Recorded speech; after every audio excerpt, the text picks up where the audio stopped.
Good morning. Yeah. Wow. Bit of a burp there. Yeah. Huh. So today we're going to discuss environmentalism. And I know that for many people on the extreme far right, environmentalism means those environmental wackos that want everybody to live in a cave and eat dirt. Well, in the real world, it's those environmental wackos who want common sense to be applied. And that's really all it is the application of common sense. There's not a second Earth waiting to be inherited by us when we finish consuming this one. So, while we're not advocating for the abolition of fossil fuels, we are advocating for reducing our consumption of fossil fuels. And, of course, public transit is a very good way to do this, which is why the far right has demonized public transit. But there was a time when public transit was the way things were done. You took a bus or a trolley to go to the train station, and then you took a train to go to the next city. Or you took a train to go to the border, where you crossed the border, hopped onto another train, and then you went to a city in that country. And that was how things were moved. And if you had to travel somewhere where there was no overland route, you took a ship. And yes, we can build all-metal sailing vessels with modern airfoil-designed sails that are much more efficient than the old canvas sails used by the old square riggers. And I know what you're going to say, oh, but building these ships consumes fossil fuels. Yes, it does. But it doesn't consume them on the scale of using jet airliners or diesel ocean liners on a massive scale would. Let's get rid of the cruise ship industry.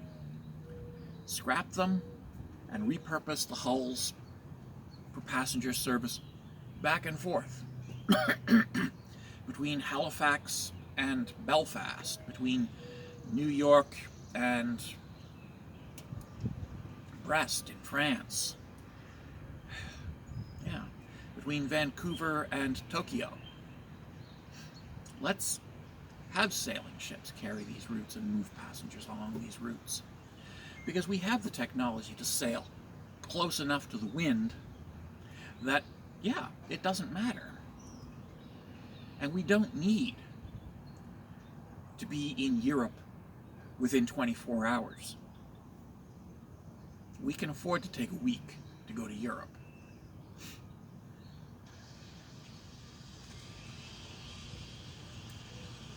But what we cannot afford is the sprawl of suburbia,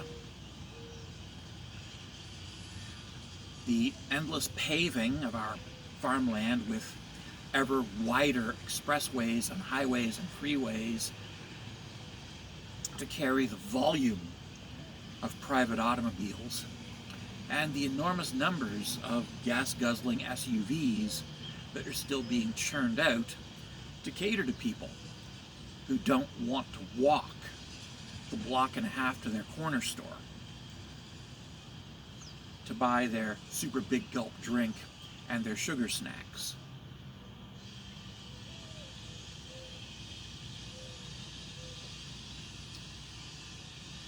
And no, nobody is saying that we have to live in caves and eat dirt. Nobody is saying that we have to give up all use of fossil fuels. We just need to stop being as completely dependent on them as we are. We need to cut back, scale back, conserving for future generations. Because we're not getting another Earth when we finish using up this one. We're not.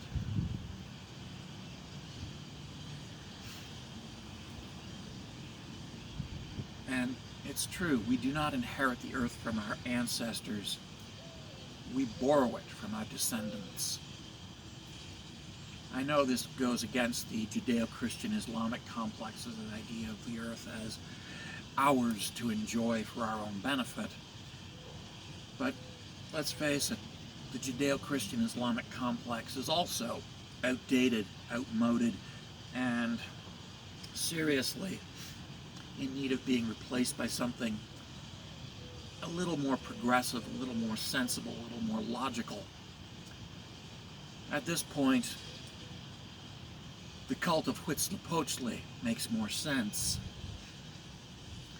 because all you have to do is reinvent the concept of sacrifice, from the slaughter of prisoners to the act of personally giving up a few luxuries and conveniences. That is also a sacrifice, and that is a sacrifice we can all make. It's time to get rid of the gas guzzlers. It's time to get rid of the private automobiles for everybody. It's time to get rid of suburbia. It's time to change the way we live to be more environmentally sustainable. It's time to plan our lives with an eye not to the past but to the future. And to a future that is going to go far beyond the year 2000. Because yes, the 19th and 20th centuries was a period when mankind lived by the principle that it's all going to be over in the year 2000 anyway. So why bother? This is what the Judeo-Christian Islamic complex gave us. The idea that the world is going to end soon anyway, so why bother conserving it? But here's the thing. The world is not going to end. But we can, by our greed, arrogance, and conspicuous consumption, render the earth uninhabitable for humanity within a few generations. We can do that. We can make the earth uninhabitable. All we have to do is just keep doing what we're doing. Consuming, consuming, consuming.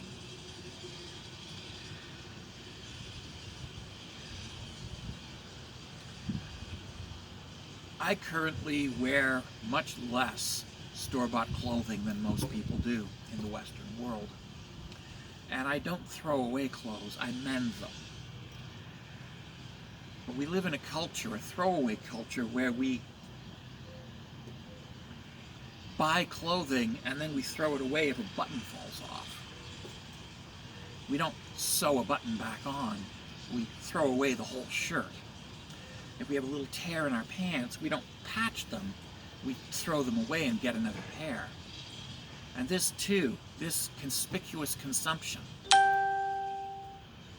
is unhealthy and dangerous.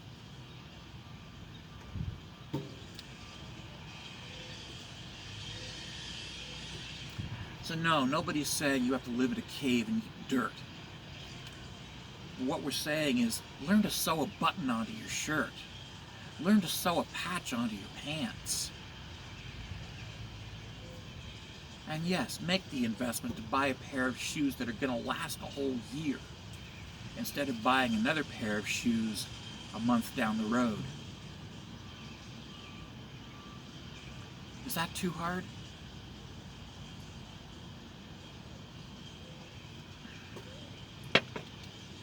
Now you would think that I, as a man with no children of my own, wouldn't care about future generations, but the fact is that I have a niece who is the future. And I have friends who are younger than myself, and those friends, some of them have children. And those children are the future. And it is for them that I am concerned. Not for me, but for them. Because at the rate that we are going, no, we're not going to destroy the earth. The earth will continue to exist with or without us. but we are making the earth uninhabitable for ourselves and for our children and our grandchildren and our great-grandchildren, if there are any great-grandchildren. We are not destroying the earth. We are destroying the earth's ability to support human life. And we're doing this by conspicuous consumption, by a throwaway culture, and by believing that the private automobile really is the cornerstone of civilization. We're doing this by paving our farmland to build suburbia wherever we go. And we are doing this by insisting on convenience all the time. So no, you don't need to live in a cave and eat dirt. You just need to sew a button onto your shirt instead of throwing away the shirt and buying a new one. You just need to sew a patch onto your pants instead of throwing away your pants and buying a new pair. You just need to stop using private automobiles for everybody and instead use public transit. And yes, there are places where you need private vehicles. Absolutely. Farms, construction firms, that sort of thing. Yes, you need those. But you do not need a private automobile to go from your house in the suburbs to your office job in the city. For that, you can take the bus.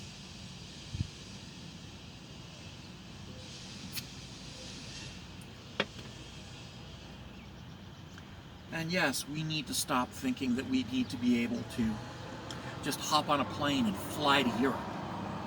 Hop on a plane and fly to Asia. We need to start thinking in terms of long-distance trips as big events, not conveniences. And we need to slow down. Yeah, take the train.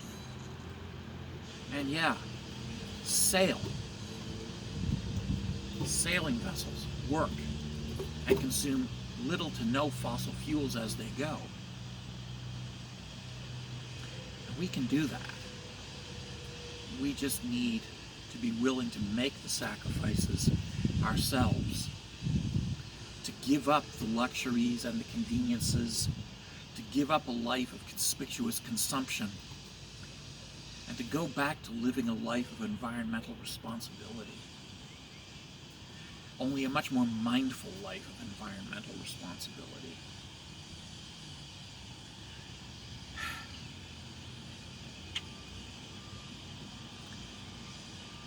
We need to become accountable to the future.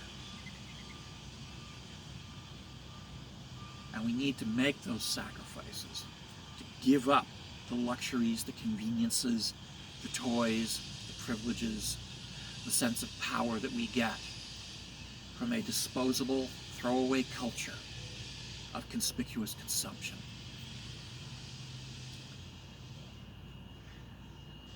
Thank you.